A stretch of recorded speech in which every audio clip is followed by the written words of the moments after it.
Hello. Okay, so I'm going to do a quick demo on Media Query.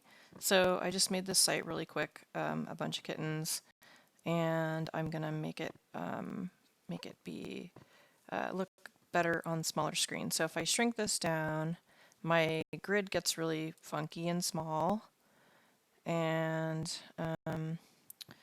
might have stuff. I might just like adjust some font sizes and stuff just to show you. I probably will do a responsive nav in a different video.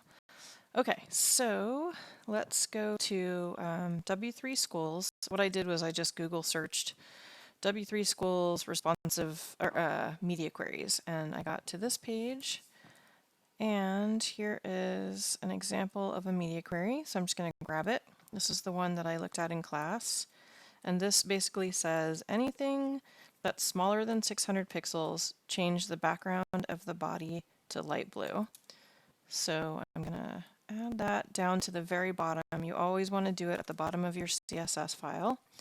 And I like to, 768 is kind of a good starting point. It's the portrait size of an iPad, so sort of smaller, but still a largish screen. So let's take a look and see how that works. So if I start to shrink this down, I should get a blue background. Okay, so I know my media query is working. That's the first thing you want to check, is just make sure it works by doing something obnoxious like change your background color. Okay, so I don't want to change my background color. What I want to do is I have this grid that I set up that's 4 columns, and when I'm on that size, I want it to be 2 columns. So I'm just going to grab this to be lazy. I'll grab grid 4 and paste it in. I want to make sure that my indentation is right because you can get really messed up. As you can see, this media query has its own set of curly braces, and you need to have a full style inside of that with opening and closing curly braces. This is a really common thing that happens. Either you'll end up with too many curly braces or you'll lose this last one and it'll break your whole site. And it's really hard to troubleshoot. So an easy way to fix your indentation is hit Command A to select all, and then say Edit, then choose Line, and then say Re-indent, and that should clean up your indents. Okay, so I don't need display grid because that's already happening up here. So that style is already taken care of. It's just going to cascade down into this style. I don't need grid gap unless I want to change the gap. I'm going to take that out for now. So the only one that I need to change is grid template columns. And instead of doing 4 repeating columns, I'm going to do 2. So let's try that. This is 768. So let's go back, hit refresh. And now these 4 columns, once I get to 768, should change to 2. Okay, so that's my first thing. I do want my welcome to kitten code to be on one line, and I noticed that I have a typo. I have to fix it because it'll make me crazy. Okay, kitten co. Okay, so the next thing we want to do is change this H2. So depending on how many H2s you have, you could target it. I might just say, okay, I want to just change the welcome H2. It's likely that I'll want to change all the H2s, but I'll just do the one. So I'll say it's in welcome, and it's an H2. And then I want to change it from font size. I believe it's 48. I'll just change it to 32 pixels. This is still in that 768. So let's see if that keeps it from, yeah, okay, so that's on one line now. So now when I get even smaller, I think what I want to do is change it to a single column. So let's add a new media query. I'm going to just copy the first line. Actually, yeah, I'll copy the first line, make sure I close it. And then I'm going to change this to, I don't know, I like 520. That's kind of iPhone like 6 or 7 size, I think. A good way to check this, actually, while I'm on the subject, is if you have your browser, and this is in Chrome, you go to Inspect. There's a responsive button right here. Let me get this out of the way. So this is the responsive button. If you click that, you can see a variety of different responsive sizes. This doesn't work 100% of the time. Sometimes things are a little funky, but it does give you a pretty good tool. So iPhone 6, I guess is 375. So it's probably more like the X. I don't know. They're all 375. Okay, I don't know why I like 520. I just do.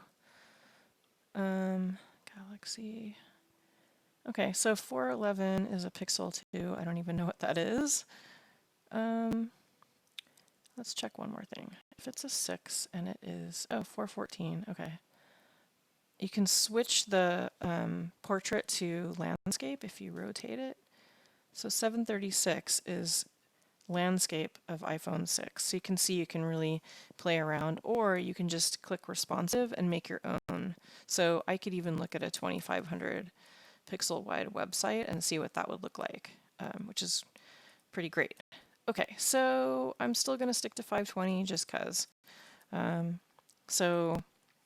Okay, at 520, I want my grid to go down to one column. So I'm just going to copy that style again. And now the only thing I need to change is, instead of using a repeat, I'm just going to say 1FR. So it's basically a grid that is only one column. So let's take a look at that. Let's get out of this. So I just click on this to make it go away. I'm going to close my inspector and refresh. And so now if I shrink my screen, it'll pop down to 2. And then if it gets really small, it pops down to 1. Okay. Font size. Let's see what else. Let's say my nav is too big. I'd probably, you can do a couple things. W3 Schools has a pretty great hamburger menu, or you can just mess with the font and the margin to get it to still fit on mobile. A lot of times you'll have maybe 2 columns that are your logo on this side and your nav on this side. You may want to split those columns into basically 2, like I'm doing here. That's a good way to get around it. So it'll be like, let's see if I can do that real quick. Header, where's my header? So I have header, I have an H1 and a nav. So let's say for header, I did like display grid. Let's see how badly I can break this. And then grid template columns, 1FR, 1FR. So now I have 2 columns here. Okay, that still works. There's a lot of margin on here, but see if I shrink this down, it gets funky. So this, I've got text align right, and that's text align left.